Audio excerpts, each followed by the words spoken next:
6 DPU, delivered at place unloaded. The seller delivers when the goods, once unloaded, are placed at the disposal of the buyer at a named destination. The seller bears all risks involved in bringing the goods to and unloading them at the destination. Example: a printer manufacturer in Japan sells printers to an office supply company in Australia.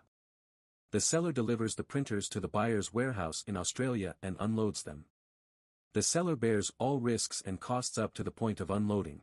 If this clip got your gears turning, then you're going to love the full video on our channel, 10 minutes for supply chain, links in the description below. Don't miss it. Give this video a big thumbs up, drop a comment to share your thoughts, and don't forget to share it with your team. Hit that subscribe button and ring the bell icon for weekly breakdowns of the global supply chain. Join membership button, become a member for exclusive content, early access, and global logistics insights.